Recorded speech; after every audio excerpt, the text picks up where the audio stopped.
Anda kembali bersama kami pemirsa dalam IDX Versation Closing. Pemerintah mengaku akan terus menjaga laju inflasi di dalam negeri di tengah tekanan inflasi global, khususnya untuk komoditas energi dan maksud kami bahan pangan. Dan Kementerian Keuangan akan mengalokasikan anggaran ketahanan pangan sebagai bentuk dukungan APBN dalam pengendalian inflasi. Laju inflasi Indonesia pada bulan Juli sebesar 4,94% secara tahunan. Level ini dinilai masih relatif moderat karena masih lebih rendah jika dibandingkan dengan beberapa negara G20 seperti Turki dan Argentina yang mencapai 79,6% dan 71%. Namun dengan adanya kenaikan harga BBM, laju inflasi di Indonesia diperkirakan naik di level 6% hingga akhir tahun ini. Untuk meredam hal ini, APBN berusaha untuk meredam goncangan perekonomian global tersebut. Selain menambah belanja subsidi dan kompensasi untuk energi, pemerintah akan menyiapkan anggaran ketahanan pangan yang juga bisa digunakan oleh pemerintah daerah melalui alokasi transfer ke daerah. Tahun 2022 ini total anggaran ketahanan pangan yang terkait dengan transfer ke daerah mencapai 21,9 triliun rupiah. Anggaran tersebut bisa digunakan untuk peningkatan produksi dan ketersediaan pangan, pengelolaan perikanan dan kelautan, pembangunan proyek irigasi dan bendungan, serta dukungan bagi petani dengan subsidi pupuk.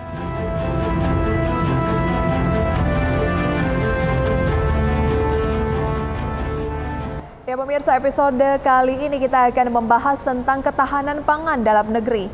Walaupun saat ini harga pangan di seluruh dunia mengalami kenaikan yang sangat signifikan, dalam 3 tahun terakhir pemerintah mengklaim ketahanan pangan Indonesia dalam kondisi yang aman. Di tengah situasi geopolitik yang menimbulkan kerawanan ketahanan pangan, pemerintah tetap berusaha untuk membangun ketahanan pangan Indonesia. Dan dari sisi produksi beras dan juga komoditas pangan lainnya, baik untuk kebutuhan di dalam negeri maupun untuk kebutuhan ekspor. Pemerintah masih terus membangun ketahanan pangan, terutama di tengah situasi geopolitik yang menimbulkan kerawanan ketahanan pangan. Ya, berbicara mengenai ketahanan pangan ini pun menjadi isu yang semakin mengemuka dalam presidensi G20 Indonesia. Pasalnya, pasca perang antara Rusia dan juga Ukraina, pasokan dan juga rantai pasok pangan global ini ikut terganggu, khususnya terhadap makanan dan juga pupuk. Kementerian Keuangan mendorong percepatan dan juga efektivitas pemanfaatan anggaran ketahanan pangan dalam rangka mitigasi risiko inflasi yang berasal dari bahan pangan.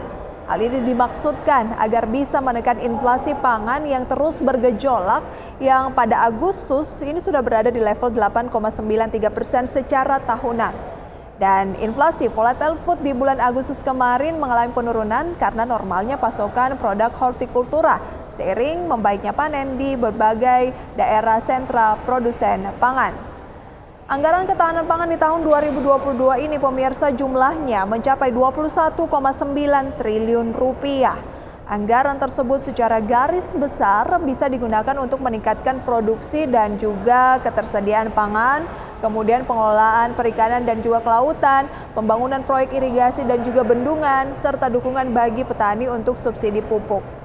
Presiden Joko Widodo sempat menyatakan bahwa kondisi yang dihadapi Indonesia saat ini tidak mudah. Terlebih kondisi perekonomian global masih diselimuti ketidakpastian dan dampak perang Rusia serta Ukraina telah merusak pasokan pangan dan juga energi global.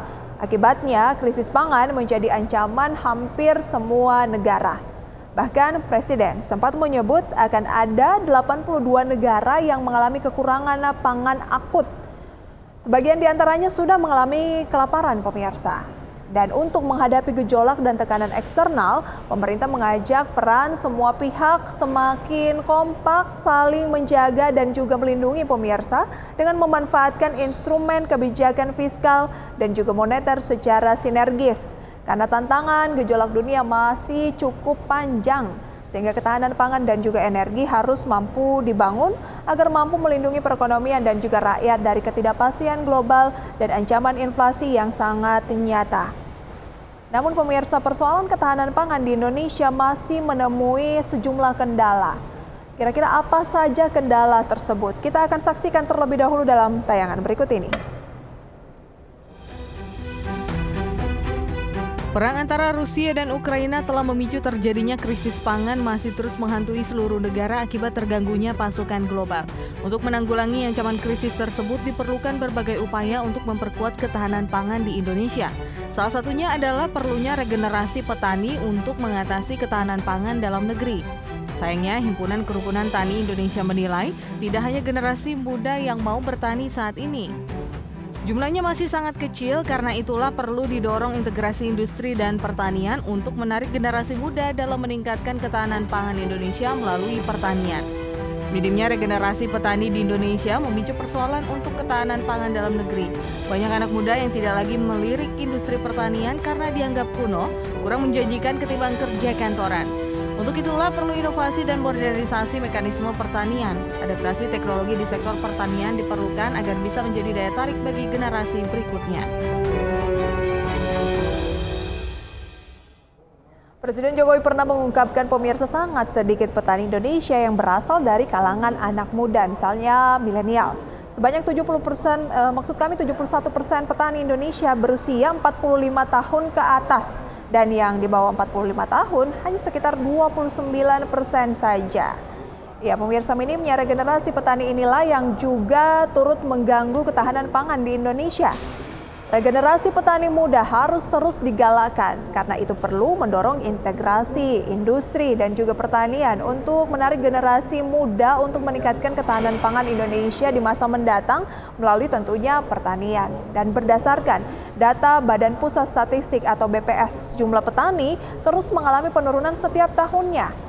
Di tahun 2019 jumlah petani mencapai 34,58 dan turun pemirsa menjadi sekitar hanya 33,4 juta pada tahun 2020. Kira-kira pemirsa, kenapa anak muda Indonesia ini enggan untuk menjadi petani? Banyak di antara anak muda yang merasa mungkin gengsi menjadi petani karena aktivitasnya banyak di area terbuka, berada di bawah terik matahari. Berbeda mungkin ya dengan pekerja kantoran yang aktivitasnya banyak di dalam ruangan dan ber-AC. Padahal dengan memanfaatkan kemajuan teknologi, anak muda juga bisa menjadi petani.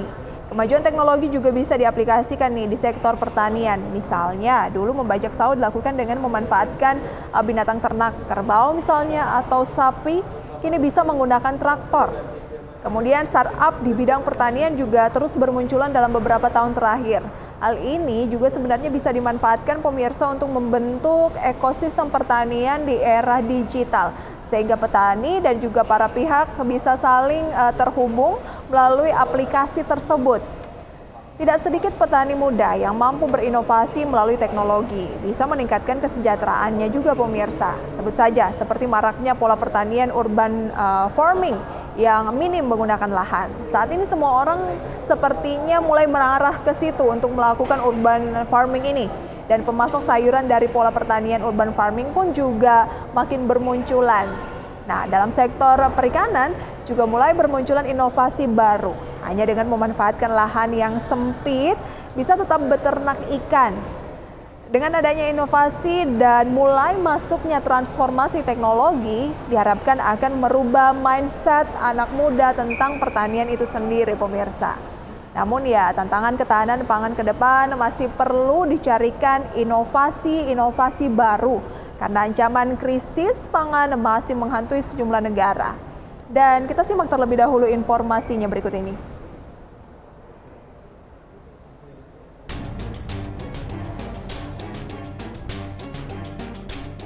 Ancaman krisis pangan yang terjadi di berbagai negara harus diantisipasi di dalam negeri.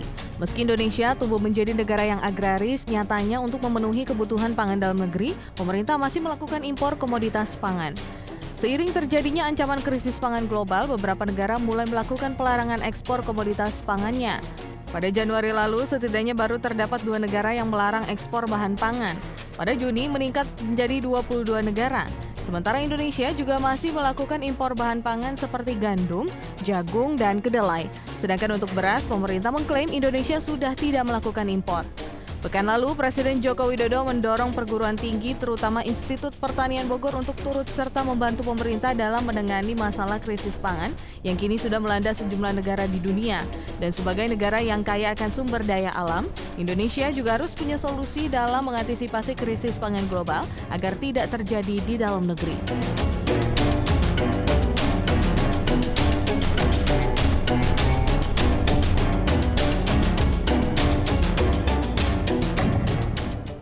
Ya pemirsa, tantangan sektor pangan ke depan memang masih sangat terbuka. Menteri Koordinator Bidang Perekonomian Airlangga menyebutkan pemerintah akan terus fokus pada ketahanan dan juga ketersediaan pangan di dalam negeri. Dan hal itu mengingat banyak negara yang terus mengamankan sektor pangannya masing-masing pemirsa. Dan jumlah negara yang melarang ekspor komoditas pangannya terus bertambah setelah terganggunya rantai pasok pangan akibat perang Rusia dan juga Ukraina. Dan ini yang membuat mungkin bahan-bahan baku makanan yang ada di dalam negeri ini pemirsa mengalami peningkatan. Apalagi jika mayoritas bahan baku tersebut adalah hasil dari impor. Nah, apa yang terjadi jika negara penghasil impor utama tadi untuk bahan pangan tersebut tidak lagi melakukan ataupun membatasi ekspornya. Jadinya kita akan kekurangan dan harganya akan melonjak. Dan pemirsa, menurut Menteri Perekonomian Airlangga tadi bahwa kunci dari menjaga ketahanan pangan dalam negeri ini adalah memang diversifikasi kementerian terkait. Dalam hal ini adalah mungkin Kementerian Pertanian hingga Kementerian KKP ini dinilai dapat melakukan diversifikasi sehingga dapat mengurangi ketergantungan impor pangan Indonesia.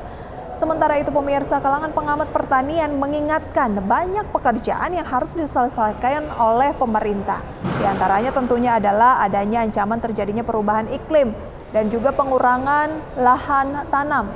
Kemudian juga ada pertambahan penduduk, kinerja dan kualitas petani serta kualitas manajemen. Bahkan di tahun 2021 lalu, setidaknya pemirsa terjadi pengurangan luas panen padi sekitar 245.000 hektar. Jika dikonversi pemirsa dengan produksi beras, penurunan luas panen itu setara dengan 0,5 juta hingga 0,6 juta ton. Setidaknya ada 3 tantangan pertanian ke depan, di antaranya adalah kalkulasi serta proyeksi yang presisi terhadap pertanian dan juga suplai, kolaborasi dan juga sinergi antar pelaku usaha dan juga pemangku kebijakan, serta tentunya adalah inovasi ini terus harus dikembangkan dan digalakkan. Dari sini pemirsa terlihat persoalan di dalam negeri sendiri masih banyak yang memang harus diselesaikan terkait dengan ketahanan pangan ini sendiri. Belum lagi dinamika perekonomian global yang juga masih terus menghantui juga turut mengganggu ketahanan pangan di dalam negeri. Harapannya Indonesia yang kaya akan sumber daya alam ini diharapkan bisa mengurangi ketergantungan produk impor.